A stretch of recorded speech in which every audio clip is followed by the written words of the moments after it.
today that have lost their homes. At this moment in time in Carlsbad, we have lost an eightplex or 8 condos. We have severely damaged or lost 8 homes and 2 commercial businesses. And as you might have noticed, just here in the last half hour, you could see the dark smoke to the west where we just recently lost another business. I also want to just take a moment to thank all those who have responded, the Carlsbad firefighters and all those firefighters from throughout the region. When I've driven around the fire site this afternoon, literally hundreds of homes were saved. When I say that, I mean the fire was literally up to 10 or 20 feet from the homes and condos throughout this area, so they did an absolutely remarkable job. We continue to work with our partners. As you can see to the east, since we talked last, there's a fire in San Marcos. And I think at this moment in time, there's approximately 6 fires burning west of 15. So that greatly stresses all of our resources. But as the mayor of Carlsbad, I've talked to Jim Wood, mayor of Oceanside, Mayor Jim Desmond of San Marcos, and we're all in this working together and trying to share the resources the best we can. At this time, for those of you who are watching, I would ask you to please try and stay off the roads, and please continue to watch either Channel 5, Channel 7, Channel 8, or Channel 10 to keep in touch to where this fire is moving. At this moment in time, the winds are starting to die down, but that does not mean that in some moment in time in the near future, they might pick up again and there might be possible evacuations. Everyone would be notified if that happens, but at this moment in time, if you could please stay inside and just watch what's going on. Now, it's my pleasure to introduce Jim Wood, Mayor, Supervisor Bill Horn, to be followed by Mike Davis, our fire chief. Thank you, Mr. Mayor. I just came back from the San Marcos Command Center, and I talked to Commander Porter, who used to be our CAL FIRE for San Diego. He's now does the southern region. The DC-10 is on the way in here to drop in San Marcos. FEMA has authorized us to go ahead and spend some of their money for this. And the state of California has sent Commander Porter down here. We'll have probably a change and a different team in here maybe tomorrow. For those who are watching this in the Fallbrook area, your evacuation point is Fallbrook High School. That fire continues to, it's 600 acres now, the freeway fire, which is the 76 and the 15. And so that I don't know how many structures were lost there. I'm not aware of that. In San Marcos, when I left there were several structures threatened, but one of them was escaped. One of the engines got in there and put it out all around the structure. So I'm not aware of that, but you'll get that update later. I just want to thank everybody involved here, all the agencies. I mean, I've seen vehicles here from LA everywhere, and we really appreciate the help. I question whether or not 6 fires haven't been set by somebody. That's just my thought, but I've never seen anything like this in 20 years. And I've had 1 or 2 fires, but never like this. So the other issue for us is really a key is for FEMA to open up their checkbook and say we can spend some of their money fighting the fires. That big DC-10 costs an awful lot of money per drop. The spotter plane is here. I don't know if it's dropped yet. They told me it'd be here within a half an hour before I came back over here.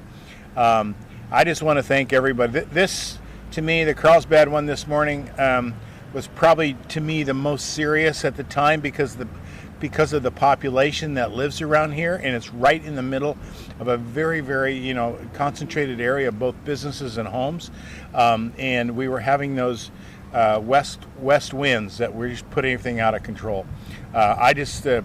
Chief Davis, who's going to be up here, he has coordinated this and made a really good team out of this. Chief Schuler is not here. He's over in San Marcos at the moment. I just left him. CAL FIRE has done a tremendous job of moving their assets around. And you can never have enough We're getting complaints from some folks in El Cajon that they don't see any choppers. It's because they're all up here in the north. But thank you for covering this, and for those folks who was mentioned, please stay off the freeways. If you don't need to be on there, stay off of it. The 78 is jammed going east. It's slower going. It's not as slow going west, but there's still an awful lot of traffic there. Getting in and out of East Vista Way, which we were on, that's just a parking lot.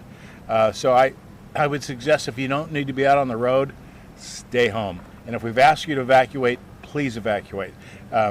Your life could be very, very much in danger here. The winds are dying down, but they could always shift in a moment. So I think, Chief Davis, are you? You're good. I appreciate all of you being here, and I certainly appreciate the comments from everybody about the efforts that the firefighters on the ground. They've made tremendous saves today. As Mayor Hall had said, we have 2 commercial building losses, a apartment complex that has 8 units, had an attic fire, well involved. Firefighters were able to stop it. It's not a complete loss, but severely damaged. And at this moment, we're looking at 8 lost single-family residents. The fire is 10% contained. The majority of the containment is on the eastern edge of the fire. The western edge of the fire, a little bit hampered as far as terrain and getting resources in there in a timely effort. Briefly, everyone has talked about the regional efforts, and what we're looking to do is logistics support and supporting these incidents, not necessarily more resources. We're resourced more than appropriately right now for Carlsbad. And I want to emphasize, I don't want to be too much more than appropriately resourced, because there are other communities just like ours that are beginning to suffer today. And we need to be very judicious in the efforts and the resourcing. Here comes a hot, tired crew. Give them a second to go by.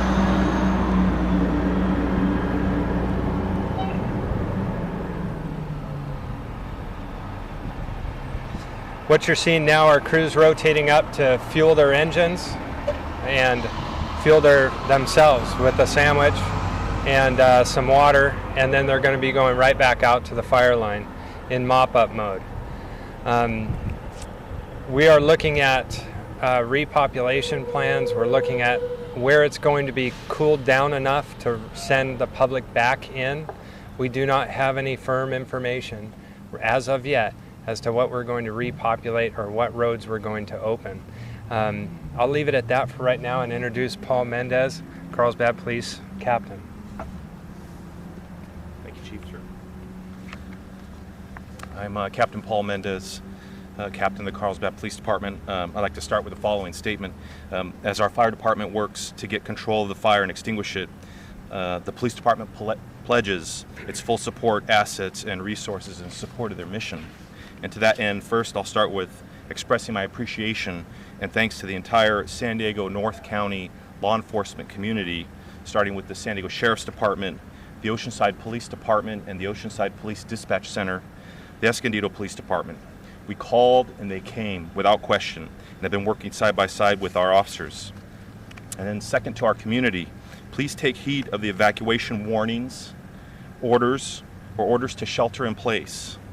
And please stay tuned via Twitter, social media, or reverse 911 if you receive those calls, or other media to stay informed of the current situation so we can keep you apprised. Those are the channels that we're using to reach out to you, so please stay tuned to those. Also, 211 is an option that you may use as well. Third, if you're ordered to evacuate, please know that officers will be in strategic locations to assist you to leaving the area. We'll be at the choke points so that you can get out. And subsequently, when the orders are lifted, we'll also be in place to help get you back to your homes. And fourth and lastly, if the order to evacuate is given in your area, please know that we're working on establishing burglary and vandalism suppression details. These officers will be patrolling the areas where we've ordered or asked you to evacuate to safeguard your belongings, your vehicles, and your houses. And they will remain in place until the orders are lifted and you are safely back into your homes. That's the least that we can do for you. We're asking you to leave, and we'll do whatever we can to help safeguard your goods and things as such as that. Thank you. Yeah, I do. I'll start. Juliette Barr, Fox 5 News. Thanks. This question for perhaps Mr. Horn. You mentioned this is something you haven't seen in 20 years. This concerns you. Perhaps that these. Well, in your opinion, maybe six fires in North started? County in one day. I question this. I've been through the Witch Creek fire. I've been through the Pumarca fire, the Cedar fire. Those were big fires, but they were all connected. If you'll notice, all of these are separate. First we started with this one, then we went to Camp Pendleton. It didn't start in the middle of the base. It started by the ammo dump on the Fallbrook side, and then we went to the freeway fire, and that's where 76 and 15 come together.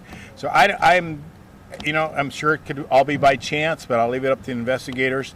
I just think there's too much of a coincidence here.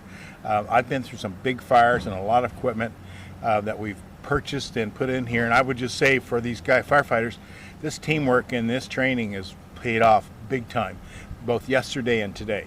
But I just question that many fires. I guess now we have 2 out in El Cajon, so that brings us to 8. So that's an issue for me. So Big. If your theory is right, I mean, do you have even bigger? I have no way. I don't have any evidence. I've been on this fire all day. I've been in Fallbrook, and I've been in San Marcos. So that's the extent. I'm just telling you, this is what I'm thinking. So, all right. Chief Davis, could you Tell us expound what you upon got that? coming tomorrow. To dovetail, our fire is being investigated by San Diego County Sheriff's bomb arson, and we have the area of what we call the origin of the fire, the area of origin. It's not the point of origin. So our Carlsbad investigators went out, looked at where the most likely spot is. To give you an example of the geography, that's a 50 by 50 area that's going to need to be combed and checked for devices, make sure that this was not an incendiary, not an arson fire. We're going to treat it as such. That is treated as a crime scene, and Sheriff's Bomb Arson is conducting that. I have no results yet of that investigation, and I may not for days. Resources for tomorrow, 2 things are going to happen. We're looking at the coordinated efforts, making this what would be called a complex fire. So we want to organizationally view these incidents within the North County. San Marcos, Carlsbad, there's 2 in San Marcos. I think they got a hold of one of them. Oceanside has one going. Start looking at those as a larger regional effort, and we call it a complex. And then from there, we'll be having the resource orders funnel through a Type 1 CAL FIRE team has been requested. I believe it's Type 1, maybe Type 2. But we're just, if you saw me in the background on the phone, that's what I've been doing, is talking with my neighboring fire chiefs and saying, let's put all the fires together and let's do logistics for the next 24 to 48 hours with one team. So we're... Everybody's coming down. Thankfully, the region, our Region 6, is also requesting resources from the Region 5 area. So this is the first time in a long time that we've had kind of regional help. CAL FIRE is really good at tipping the table, so to speak. This is May, right? I mean, this is unbelievable. This is something we should see in October, where the tables tip to us. May, June, and late July, we are usually up in Northern California with the monsoonal flows and the lightning strikes, and we're fighting timber fires up there. And then we tip the tables of resources and bring them to Southern California on a statewide, the Master Mutual Aid Program. This is something I have not seen in my career. I've been in this fire service for 27 years.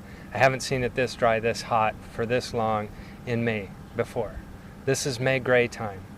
If we can remind people, this is an extraordinary weather event. We've had extraordinary numbers of started fires, and each fire will be treated as a crime scene until it's proven to be accidental. And in your 27 years, if you could, I know we've kind of touched on it already, but your expert opinion, is this something that is arson? I know you guys are investigating, but does it look as though it's arson in your 27 years? No. Not in the area that it started. There are some accidental reasons that this can get going.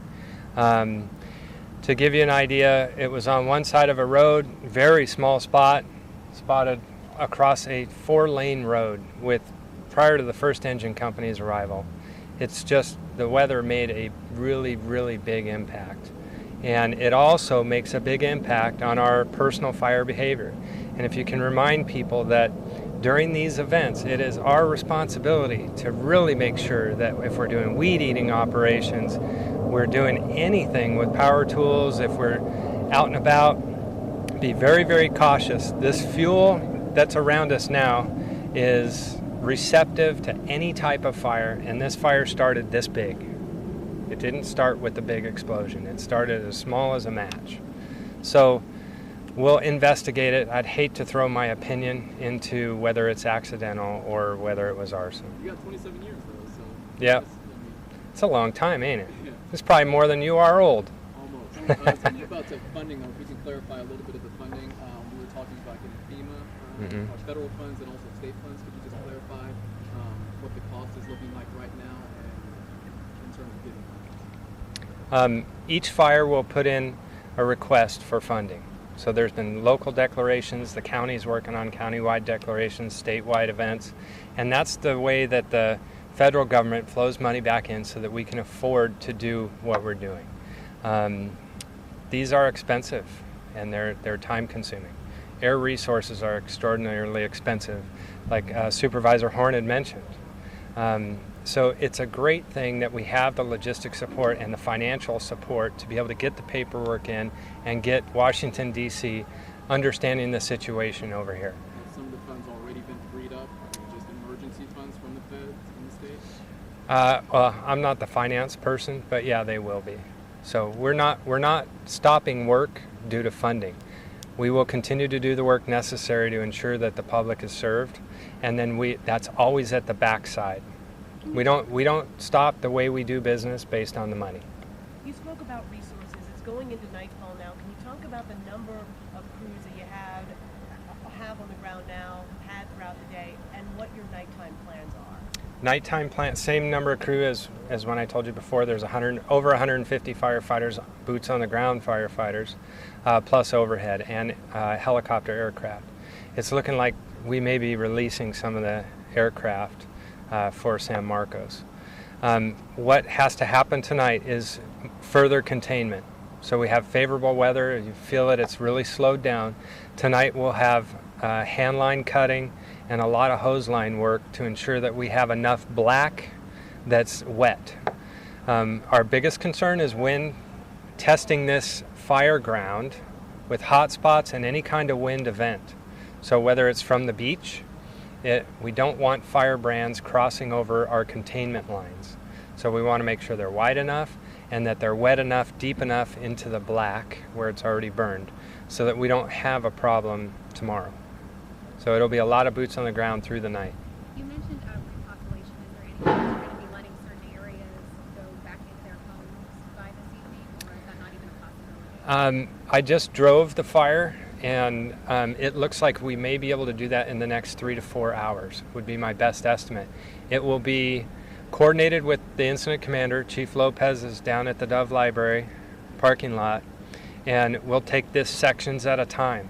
We are not going to open this. Two reasons. One, we need to keep the roadways open for further responses. You were told that we have a commercial structure fire that's burning right now.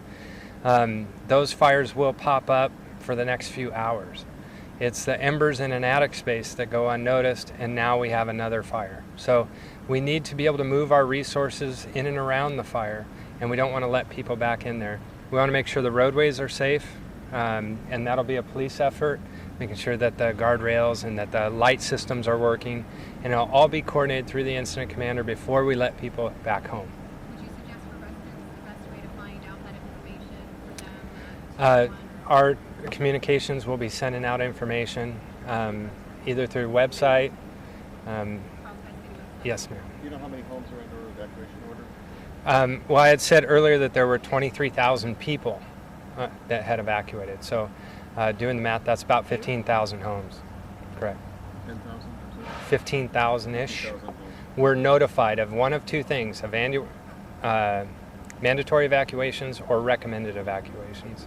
And that was, if you were to say Palomar Airport Road to Poinsettia, almost all the way to La Costa to I-5. Do you have an acreage?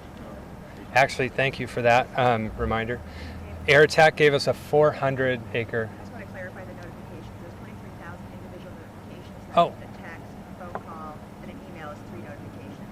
So we don't know how many people were involved, but it was 23,000 messages. Okay. One person could get 4 messages if they selected all 4 ways. Okay, Yeah. so And also just 23,000. how many people were Thanks. notified. 23,000 notifications. In the thousands. So it's a lot of homes. That's an extraordinarily populated area. Let's go with that for a number. A lot. 15,000, that's the number. No. So Well- how many You people can't say evacuated? how many. Thousands. 15,000 Thousands. applications. Thousands. I don't know why. I thought it was maybe 300. Yeah. Homes evacuated? Your answer to the acreage, AirAttack did a quick look for us, and it is 400 acres is their estimate. We'll be walking it and firming that up. Any other questions? Police question? You gotta have a police question. No, lastly, I'm just curious to know the businesses that were destroyed, what kind of businesses were they? Where's the concentration of the damage with those 8 homes in the complex? The damage to the 8 homes was an attic space, so we were able to save some of the living spaces. That's the good news. The commercial building's a little bit different story, but I would rather make sure I contact the business owners and let them know that they have issues before I send it out over the air, if that's okay. One last point I would like to make. I've also been in contact with Assembly Member Rocky Chavez and Senator Mark Weiland, and also Tony Atkin, the Speaker of the House, is also aware and in touch with the Governor's office to try and free up as many resources for not only Carlsbad but for this whole region. So our partners in Sacramento are working closely with us also.